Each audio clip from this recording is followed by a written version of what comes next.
आदरणीय धर्म प्रेमी सज्जनों, सादर नमस्ते। मैं जेठालाल विश्वकर्मा आप सभी का हार्दिक स्वागत करता हूँ। महाभारत के आदि पर्व के 14वें अध्याय में महर्षि वैशंपायन जी महाभारत की कथा सुनाते हुए आगे कहते हैं, हे राजन जन्मेजय जी, हे नरश्रेष्ठ जन्मेजय, कृपाचार्य जी के द्वारा पूर्ण शिक्षा मिल जाने पर पितामह भीष्म जी ने अपने पौत्रों में विशिष्ट योग्यता लाने के लिए वेद वेत्या तथा बुद्धिमान द्रोणाचार्य को आचार्य पद पर प्रतिष्ठित करके समस्त कौरवों और पांडवों को शिष्य रूप में उन्हें समर्पित कर दिया। महायशस्वी आचार्य द्रोण ने भी उन सबको शिष्य रूप में स्वीकार किया तथा उन्हें संपूर्ण धनुर्वेद की शिक्षा प्रदान की। हे राजन, अमित तेजस्वी पांडव और कौरव सभी थोड़े ही समय में संपूर्ण शस्त्र विद्या में अत्यंत प्रवीण हो गए। तब राजन जन्मेजय जी ने पूछा, हे ब्राह्मण श्रेष्ठ, द्रोणाचार्य कुरुदेश में कैसे आए? वह महापराक्रमी द्रोण किसके पुत्र थे? ये सब मैं सुनना चाहता हूँ, आप विस्तार पूर्वक बताइए। महर्षि वैशंपायन जी कहते हैं, हे राजन जन्मेजय जी, गंगा द्वार में भगवान भरद्वाज नाम से प्रसिद्ध एक महर्षि रहते थे। द्रोण उन्हीं के पुत्र थे। उन्होंने संपूर्ण वेद और वेदांगों का अध्ययन किया था। उन दिनों पृषत नाम से प्रसिद्ध एक नरेश महर्षि भारद्वाज जी के मित्र थे। उन्हें भी उसी समय एक पुत्र हुआ जिसका नाम द्रुपद था। वो राजकुमार क्षत्रियों में श्रेष्ठ था। वो प्रतिदिन भारद्वाज मुनि के आश्रम में जाकर द्रोण जी के साथ खेलता और अध्ययन करता था। हे नरेश्वर जन्मेजय जी, पृषद की मृत्यु हो जाने पर महाबाहु द्रुपद उत्तर पांचाल देश का राजा हुआ।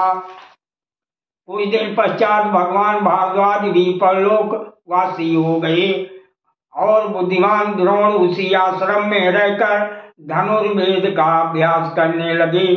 हे राजन, किसी समय उन्होंने सुना कि शत्रुओं को संताप देने वाले महात्मा जमदग्नि नंदन परशुराम जी ब्राह्मणों को अपना सर्वस्व दान करना चाहते हैं। द्रोण ने ये सुनकर कि परशुराम जी के पास संपूर्ण धनुर्वेद तथा दिव्य अस्त्रों का ज्ञान है, उन्हें प्राप्त करने की इच्छा और साथ ही उनसे नीति शास्त्र पढ़ने का भी विचार किया। तब ब्रह्मचर्य व्रत का पालन करने वाले तपस्वी शिष्यों से घिरे हुए महातेजस्वी महाबाहु द्रोण परम उत्तम महेंद्र पर्वत पर गए। पृथ्वी पर मस्तक के परशुराम जी के चरणों में प्रणाम कर भारद्वाज कुमार द्रोण जी ने परशुराम जी से कहा, महान व्रत का पालन करने वाले हे महर्षि, मैं आपसे ऐसे धन की याचना करता हूँ जिसका कभी अंत ना हो। परशुराम जी बोले, हे तपोधन, मेरे पास जो कुछ सुवर्ण तथा अन्य प्रकार का धन था वो सब मैंने ब्राह्मणों को प्रदान कर दिया। अब तो केवल मेरा ये शरीर ही बचा है। साथ ही नाना प्रकार के बहुमूल्य अस्त्र शस्त्रों का कोष अवशिष्ट है। अतः हे द्रोण, तुम अस्त्र शस्त्रों का ज्ञान या मेरा शरीर मांग लो। इन्हें देने के लिए मैं उद्यत हूँ। शीघ्र बोलो, मैं तुम्हें क्या दूं? द्रोण जी ने कहा, हे भृगु नंदन जी, आप मुझे प्रयोग रहस्य तथा संहार विधि सहित संपूर्ण अस्त्र शस्त्रों का ज्ञान प्रदान करें। तब तथास्तु कहकर भृगुवंशी परशुराम जी ने द्रोण को संपूर्ण अस्त्र प्रदान किए तथा रहस्य और व्रत सहित संपूर्ण धनुर्वेद का भी उपदेश किया। महर्षि वैशंपायन जी कहते हैं, सब प्रकार के अस्त्र शस्त्रों का ज्ञान प्राप्त कर द्विज श्रेष्ठ द्रोण अस्त्र विद्या के पूरे पंडित हो गए। फिर वह अत्यंत प्रसन्न हो अपने प्रिय सखा राजा द्रुपद के पास गए। हे हे राजन जन्मेजय जी, प्रतापी द्रोण राजा द्रुपद के यहाँ पहुंचकर उनसे इस प्रकार बोले, हे राजन, तुम्हें ज्ञात होना चाहिए कि मैं तुम्हारा मित्र द्रोण तुमसे मिलने के लिए यहाँ आया हूँ।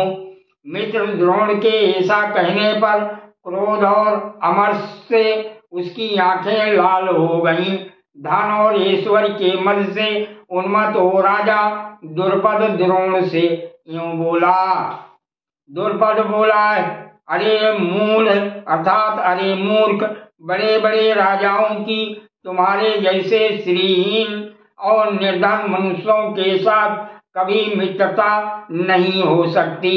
सच्ची बात यह है कि दरिद्र मनुष्य धनवान का, मूर्ख विद्वान का और कायर सूरवीर का मित्र नहीं हो सकता। अतः तुम पहले की मित्रता का क्या भरोसा करते हो?